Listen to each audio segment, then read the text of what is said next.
अस्सलाम वालेकुम। Welcome to story time adventure. जैसे कि आपने देखा, रजब ने मटका नूडल्स से अपना कारोबार शुरू किया था और यूं ही वो अपना कारोबार चलाता रहा और नूडल्स बेचता रहा। उसने इस कारोबार से इतने पैसे कमा लिए कि एक मटका नूडल्स की दुकान खोल ली और एक खूबसूरत घर भी खरीद लिया जिसमें वो सब खुशी खुशी रहने लगे। अब इसकी बीवी की ख्वाहिश भी पूरी हो गई थी जो कभी हसरत हुआ करती थी। फिर रजब से ऐसी क्या गलती हुई कि इसका अच्छा चलता हुआ कारोबार अचानक से बिगड़ने लगा।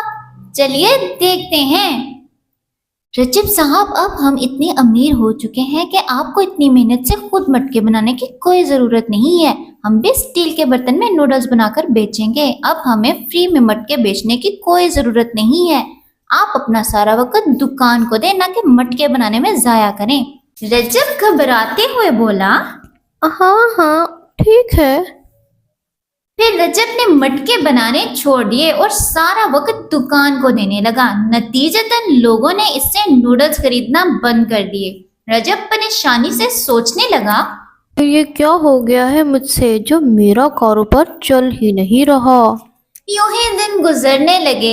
एक दिन एक ग्राहक रजब की दुकान पर आया और बोला, रजब, तुम्हारे नूडल्स में अब वो जायका नहीं रहा जो पहले हुआ करता था, इसलिए नूडल्स तुमसे कोई नहीं खरीदता। रजब ने इस बात पर सोचा। हाँ हाँ, बिल्कुल।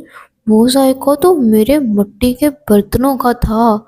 ये मैंने पहले क्यों ना सोचा। ओहो, ये मुझसे क्या हो गया। इसी शाम वो अपनी बीवी से बात करते हुए कहने लगा। आमना, तुम्हारे कहने पर मैंने मटके बनाना छोड़ दिए थे, लेकिन जानती हो, इस वजह से हमारा कारोबार बंद होने को आ गया है।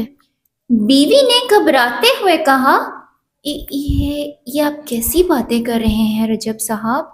हाँ आमना, ये सच है, और अगर मज़ीद ऐसा होता रहा तो वो दिन दूर नहीं जब हम फिर से पहले की ज़िंदगी जीने पर मजबूर हो जाएंगे। नहीं नहीं, अल्लाह ना करे, ये मेरी ही गलती है। मैं बेहद शर्मिंदा हूँ। मुझे आपसे ऐसी बात करनी ही नहीं चाहिए थी। देखो आमना, जो जायका मिट्टी के मटकों में बने नूडल्स का था वो अब नहीं रहा। मुझे माफ कर दे रजब साहब, ये मेरी गलती है। लेकिन अब हम दोनों मिलकर फिर से मटके बनाएंगे। अगले सुबह रजब ने नदी से मिट्टी ली और दोनों मिलकर मटके बनाने लगे। और अब की दफा ना सिर्फ नूडल्स बल्कि चिकन बिरयानी और मुख्तलिफ मटके में खाना बनाने लगे, जिससे उनका कारोबार फिर से अच्छा चलने लगा।